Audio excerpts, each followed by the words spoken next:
Have you ever wondered what makes truly successful people tick? Well, today we are diving into an absolute giant of a book that has answers, Stephen Covey's The 7 Habits of Highly Effective People. We're going to break down these powerful principles into a quick, actionable summary. Ready to see what it's all about? Let's jump in. Covey kicks things off with this incredible thought from Aristotle, and it really makes you think, right? Excellence isn't some big, one-time thing. It's what you do over and over and over again. The small stuff, day in and day out. Those are your habits. They're like the invisible blueprint of your character, and they are powerful. So what exactly is a habit, according to Covey? Well, it's not just something you do a lot. It's this sweet spot where 3 things come together. You need the knowledge, knowing what to do. You need the skill, knowing how to do it. And you've got to have the desire, the motivation, the want to. When you have all 3, that's when a real habit is born. And these 7 habits, they're not just trendy tips. They're based on timeless principles like honesty and fairness.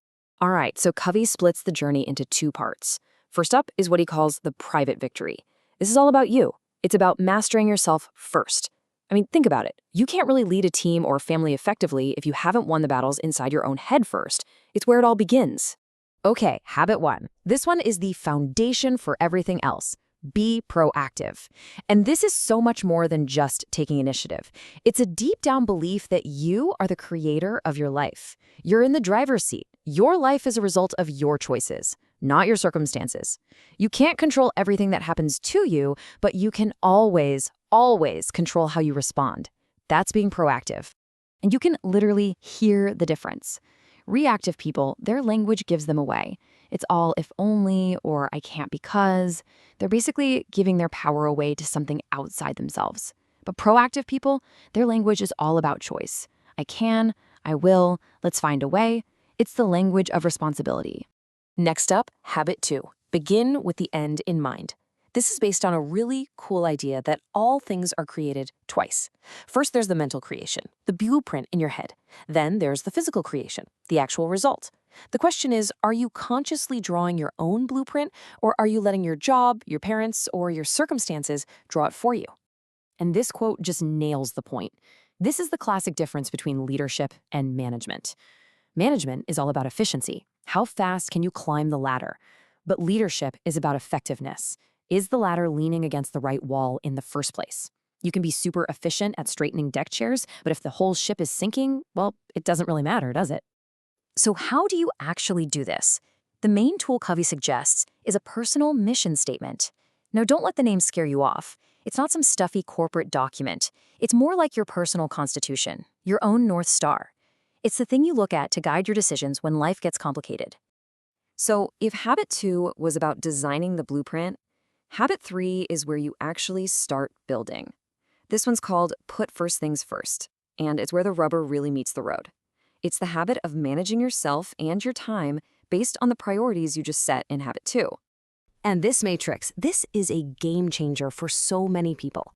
Most of us live in quadrant 1, constantly putting out fires, or quadrant 3, dealing with other people's urgent but unimportant stuff. Covey's huge insight is that effective people fight to spend their time in quadrant 2. That's the important but not urgent stuff.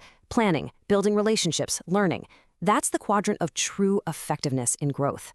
Okay, once you've gotten a handle on those first 3 habits, you've achieved what Covey calls the private victory. You're independent, but that's not the end goal. The next stage is the public victory, which is all about moving from I can do it to we can do it. It's about teamwork and collaboration. The first habit of this public phase is think win-win. And let's be clear, this isn't just a negotiation tactic. It's a whole philosophy for life. It's seeing every interaction as a chance for mutual benefit. Life is a cooperative arena, not a competitive one. There's plenty of success to go around. You see, most of us are raised with a win-lose mentality. If I get the promotion, you don't. But the highest level of thinking is win-win or no deal. And that no deal part is so freeing. It means if we can't find a solution that works great for both of us, we agree to disagree and walk away. No hard feelings. It protects you from making bad compromises.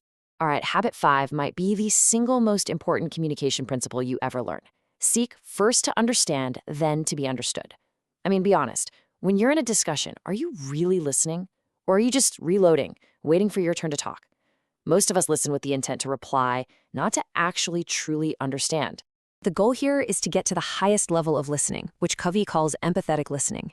This is more than just hearing words. It's about trying to get inside the other person's frame of reference, to see the world the way they see it, and to feel things the way they feel them. Only when you've done that can you effectively work on being understood yourself.